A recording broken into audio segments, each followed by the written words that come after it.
Tokoh yang berpengaruh dalam perkembangan filsafat hukum Islam. Yang satu, Al-Farabi. Al-Farabi adalah seorang ilmuwan yang filsuf muslim yang berasal dari Farab, Turkistan. Dalam beberapa sumber ia bernama lengkapnya Abi Nasrul Muhammad bin Uzalagi bin Tulkam, namun lebih dikenal dengan nama singkat Abu Nasr Al-Farabi atau hanya Al-Farabi, di mana inilah yang dikenal sebagai Al-Qabari di dunia Latin atau Barat. Ibnu Sina, filsuf lainnya yang dikenal dalam Ibnu Sina. Selain itu sebagai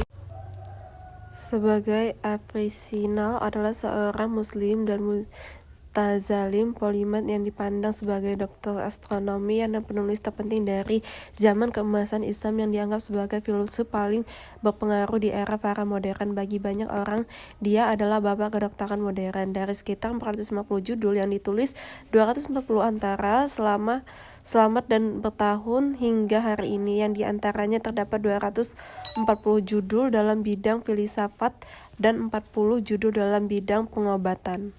Ibnu Khaldun. Ibnu Khaldun nama lengkapnya Abdul Zaid Abdurrahman bin Muhammad bin Khaldun Al-Hadrami, adalah seorang sejarawan muslim dan tunamis dan seorang disebut sebagai bapak pendiri ilmu historiografi, sosiologi, dan ekonomi. Karyanya dikenal adalah Mukadimah atau pendahuluan dan pengantar. Lelaki yang lahir Tunisia pada tahun 1 Ramadan 732 Hijriah 27 Mei 1932 Masehi, dikenal sebagai sejarawan bapak sosiologi Islam yang hafal Al-Quran sejak tahun di sini. Sebagai ahli politik Islam, ia pun dikenal sebagai bapak ekonomi Islam. Adapun pemikiran mereka terhadap perkembangan filsafat hukum Islam. Yang satu, Ibnu Sina.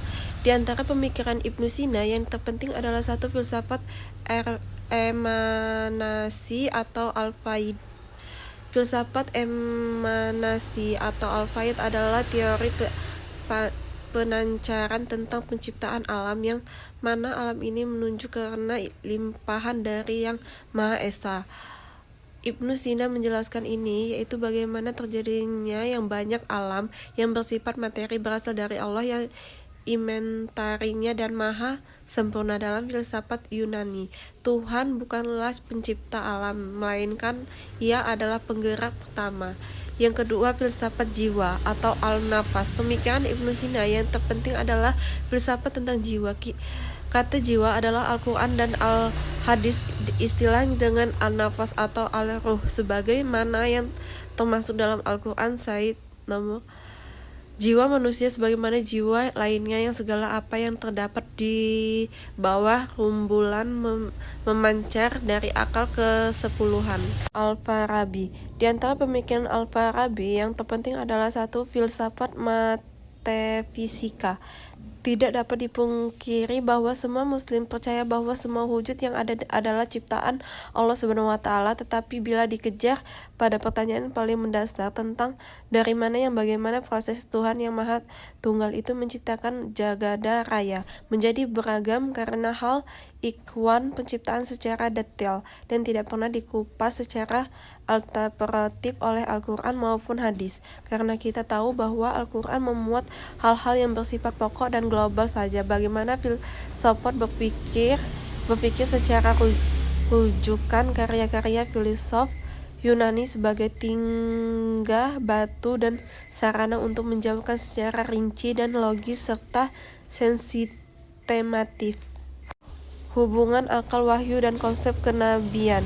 Akal dalam pemikiran filsafat Al-Farabi menepati tempat istimewa sebagai pangkal epistemologinya, termasuk filsafat metafisika yang berhubungan dengan pencipta, dan konsep akal ini erat kaitnya dengan teori kenabian, di mana akal Nabi mampu berhubung dengan akal ke-10 untuk mendapatkan gambaran ada yang abstrak berupa pengetahuan. Secara garis besar, akal menurut Al-Farabi dibagi menjadi dua, yaitu satu, akal praktis yang berfungsi menyelesaikan hal yang teknis dan keterampilan. Yang kedua, akal teoritis yang membantu jiwa mendapatkan inspirasi atau ilham.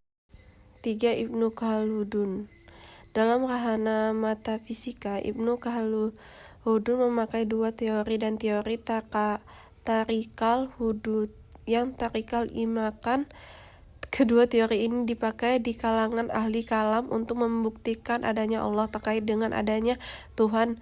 Ibnu Khaldun mengatakan bahwa apa saja yang ada di dunia ini diciptakan ini baik berupa benda maupun perbuatan dari manusia atau binatang, menunjukkan adanya sebab-sebab yang mendahului yang membawa semua itu pada berwujud, dan sebaliknya tiap suatu dari sebab-sebab itu adalah suatu kejadian yang menunjukkan adanya sebab-sebab yang mendahuluinya.